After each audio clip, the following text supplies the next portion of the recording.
What it do, homies? It's your boy Dave, and I'm back today. We out here with some more Hala, and we got Chira, if I'm pronouncing that correctly. I don't believe I heard of this person yet, but we about to learn today. Bakugo song, 1 versus 1 me. Let's go ahead, shut up and turn it up.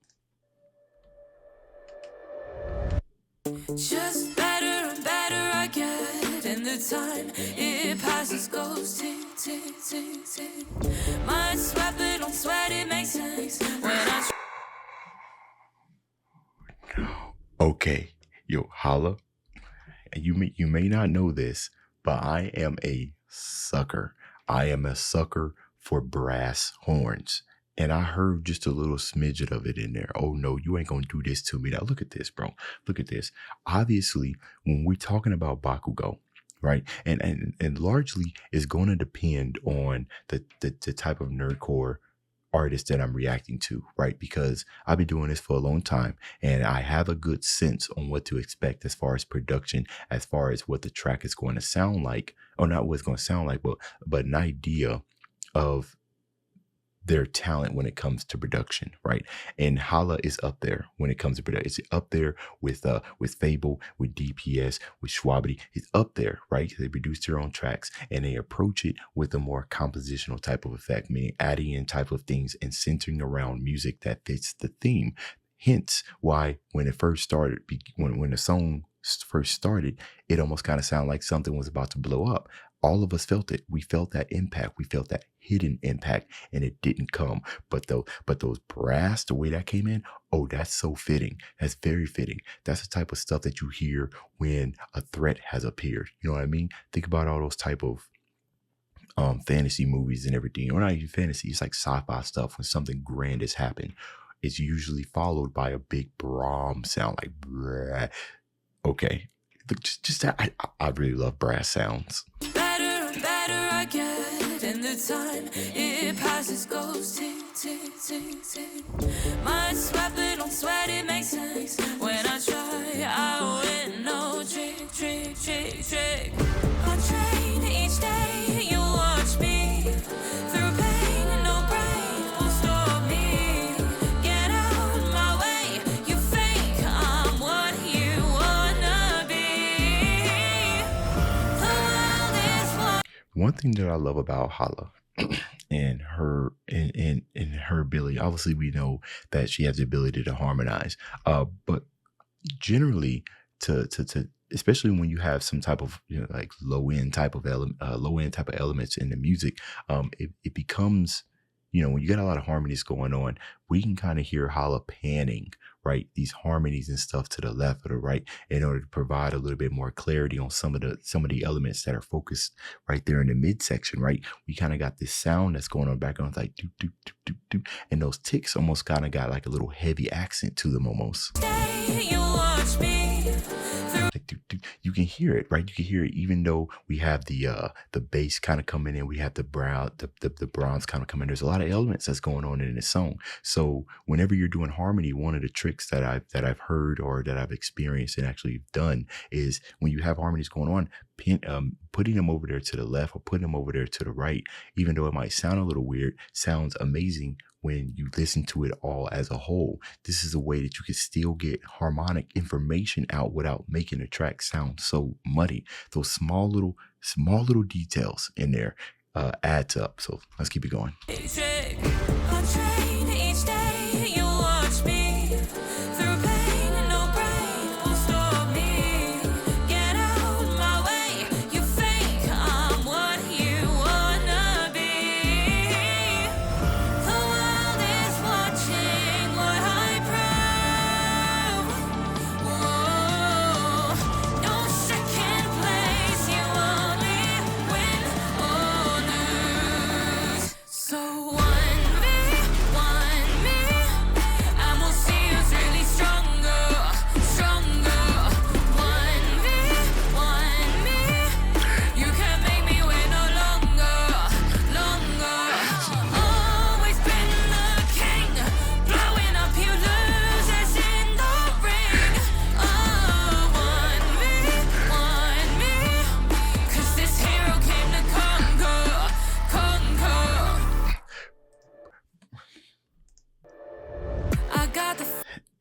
voice going absolute dummy out here.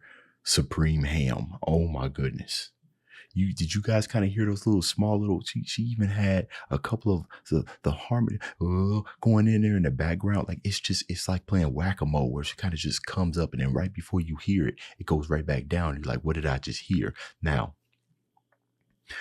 the whole entire production style on this is if I was to sum it up, I would say it's somewhat similar to an ends justify the means, because what I was going to make a comment of, and I wanted to wait until the hook specifically for this reason, was just we talking about Bakugo, but I felt as though, you know, with the exception of kind of like the Brahms, that it was kind of missing a whole lot of impact, you know what I mean? Because this guy blows up stuff, right? It's explosions incarnate, you know what I'm saying? He's the type of person that Michael Bay turn around and walk away from, you know, because cool guys don't, you know, they walk away from explosions, you know what I mean? So I was waiting for those explosive elements in the song. And of course, if you wanted to have the maximum amount of impact without increasing the overall level of audio in your track, then you would just simply strip away things, right? And strip away some type of instrumental properties, you know, not a whole lot of dynamics everywhere, or you'll just mix it using like very, very quiet sounds or whatnot.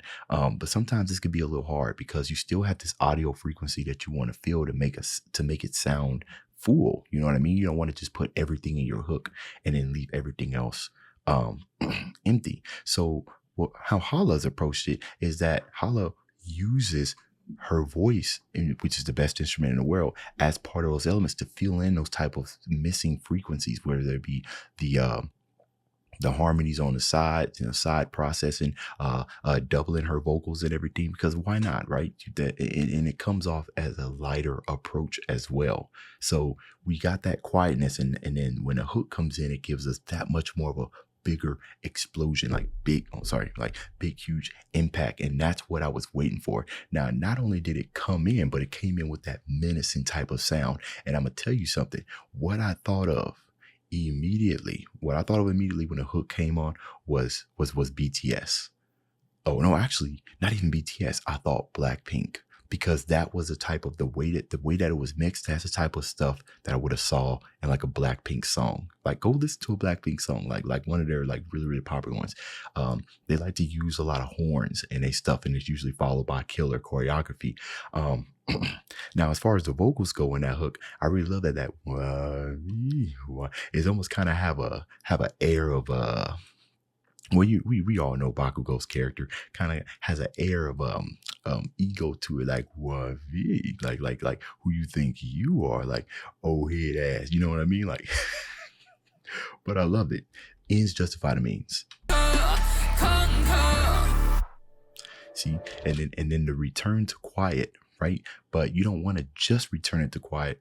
Adding in those same effects that she added in the beginning kind of resets the counter, right? So we hear how it kind of started off like, and it revs up. So it's still kind of keeping the same energy that the hook had, but at the same time, it's serving as a good transition to reset our audio, like our expectations of level, so that she can continue to blow it up throughout the rest of the song.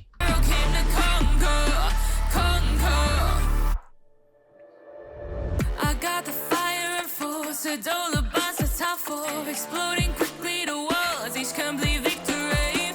You wanna make this fight war? I'll move so fast that it's for Paul James, you'll win at your thoughts. Yeah, you're lucky to me, babe. Overshadowed by a nerd, still my clone, fight on my front, got the nerve, have a light show. I'm always a starts, but I swerve whenever I go. To the bait, let's blitz, hit it with the nitro. Passing all of the grace, watch him get comfortable, what a mistake. All just the same, not in my lane. Where will they be when I blow up the game? Hey.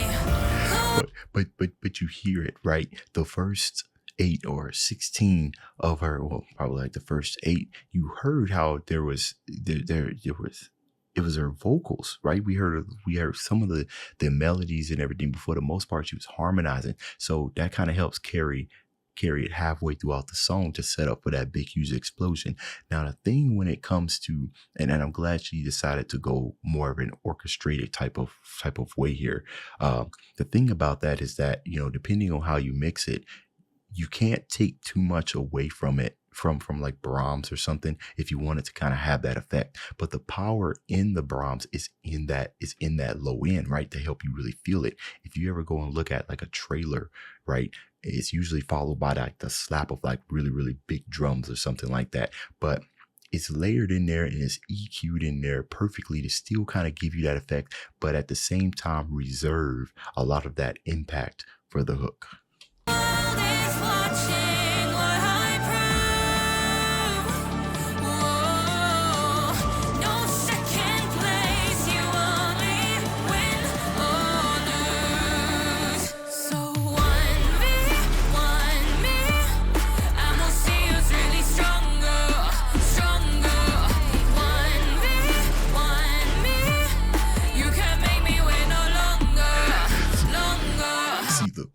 The concept is even in the concept is even in the 808s with the whole reverse sound, right? It's like explosions. So even keeping the concept of that reverse, the 808s kind of slide in and almost kind of going right back into themselves, kind of give you that sense of explosions happening throughout the entire like song, right? This is a danger zone song, if you will.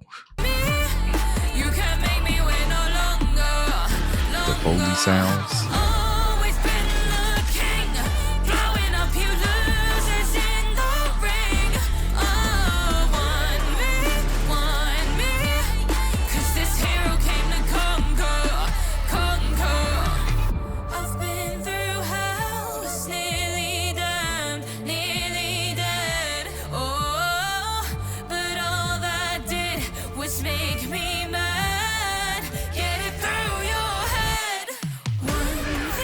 So immediately, I love these transitions that you got going on, Hala, right? It's basically, telling a story, right? I've been through hell, right? So immediately started filling in the background with its atmospheric type of sounds, but it ain't nothing heavily there, right? Those atmospheric vocals, right? They dip it in.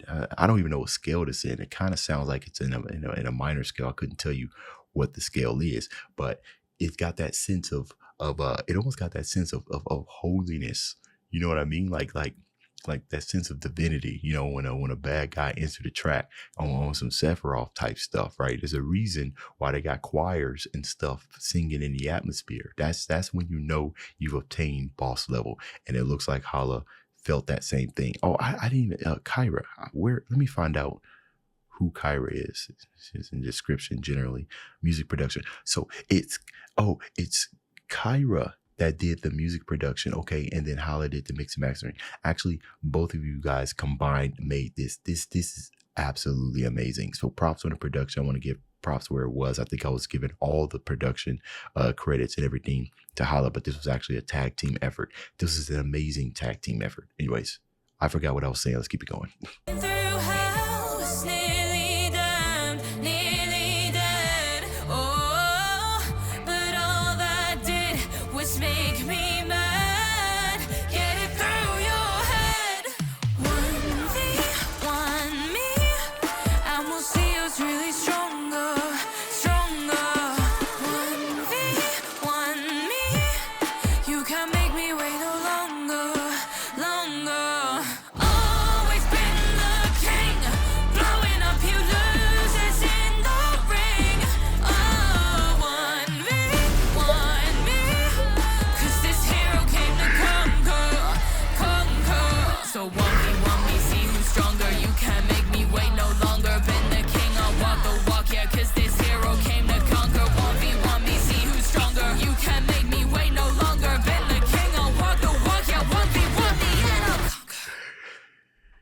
This was banging, bang. Yo, visuals, this whole entire thing felt like a movie. Though even this right here just feels like the end credits to a movie we just watched. Yo, so y'all peep the strip how much all the instruments and stuff that you then stripped away, right? Just kind of just left the drums. So that's how you reuse a hook, baby. That's how you reuse it. And then you just brought it back in. And then when you brought it back in, you brought all the instruments back in at once. Because when we talking about explosions, right? The explosions, you getting all of it. You ain't getting just a little bit of it. But just removing those elements and everything keeps things hitting that much more harder, because at this point we done heard the chord, that we done heard the hook. This would be the third time, right? So what do? You play with the listener's expectations, right? You already know this is about to be the third time they've heard it, right? I got to change it up. So what I'm going to do, take some stuff away, but you got to do it in a creative way that's unexpected. Now, the unexpected thing was just how much space that you left in there, that you kind of just left the drums there, and then you let the singing, sorry, and then you just let your singing kind of carry it. And I knew it was coming. I knew you was going to hit everything all at once. And then you did so in the most explosive fashion, right? And then you double time the drums, which is also very, very fitting, because generally whenever you see somebody coming at you with like a C4, what happens, right? Your heart starts palpitating at double time because you're about to die. You know what I mean? Like this man got nitroglycerin in his pinky. You know what I'm saying? Like, I ain't messing with this dude. So it was a good conclusion to the end of this song. That was amazing. That was amazing. All right, y'all. That's the end of this video. If you enjoyed the content, leave a like and subscribe. Dave's out.